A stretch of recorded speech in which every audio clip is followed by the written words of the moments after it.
uMangwabe noMakhumalo bayagxekwa kakhulu bethuna ngokuthi bathethe ngomayeni engekho kuthiwa baphinda laa nto babeyenze ku-season 7. Molweni ndanamkela kuMamgobhozi TV. Ubani sakhumbuli ke ku-season 7 uMangwabe noMakhumalo babekwideyithi, sabona bencokola ke baphethe bethetha nangomayeni besithi uDelusional uyathanda uzenza i-victim. Abantu abaninzi ke babagxeka besithi bayahleba baqinisa ubuhlobo babo ngomayeni. Ku-episode 26 kaThando Nesithembu sibona ke okanye siboniswa uMangwabe ehleli noMakhumalo nawukhumbula ke ngokuya utata uMosamsile exela amakhosikazi akhe ngoba kuzabakho i-family trip. uMakhumalo wayengekho, inguMangwabe nomayeni noMacele. So ke waphela utata uMosamsile ebaxelela uba izaba yi-self catering, meaning bazazilungiselela ukutya. Wathi ke yena ke umayeni, yho hayi ke ngoku mna ngekhe ndikwazi kaloku ngoba siyapheka xa semizini yethu, so ngoku sawuthi sithi sikhutshiwe siyobethwa ngumoya siphinde funeka sipheke njani. Wathi ke utata uMosamsile icebo ke kutheni le nto mhlawumbi bangathathi i-turns, mhlawumbi kupheke aba namhlanje kuphinde kupheke aba ngelinye ixesha. Wathi yena umayeni hayi bangambali yena kuloo nto leyo.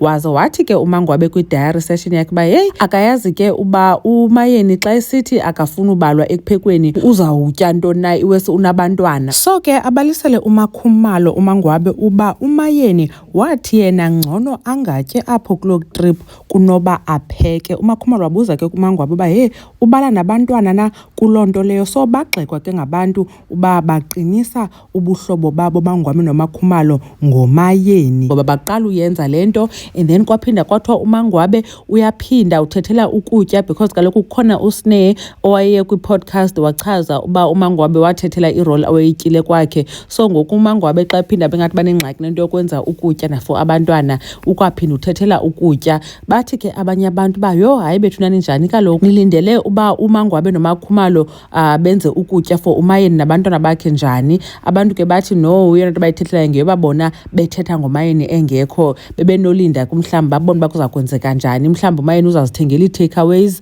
mhlawumbi ke umayeni uzawuphela epheka but already naba sebehleba. Ndiphinde ke ngoku mna njengoba ndicacisa bethunani wayengekho uMakhumalo ngalaa mini ke uShibaso wethetha loo nto leyo. So mhlawumbi uMangwabe ke is filling her in but ke abantu bayibona as gossiping, kuthiwa nabo bephinda beqinisa ubuhlobo wabo ngoShibase. Kusekhona ke nesiqendu sikaMakhumalo noMangwabe kunye noSnare esizawubona ke uba sona sizawuhamba sihambe sidlale kanjani because utata uMosamsile uzawuthetha ngayo, nangona naye indlela ayingena ngayo le nto kaSnare nengxaki yakhe noMakhumalo noMangwabe akayenzi kakuhle, kodwa ke sabuya sithethe ngayo kwividiyo eyodwa. Sizawubona ke tonight uba izawuhamba njani into yokutya kwitrip ngoba already uMangwabe noMakhumalo ingathi baphezu komayeni ngale nto uba yena bethe akazopheka. uMamgobhozi uyanibona kwividiyo elandelayo.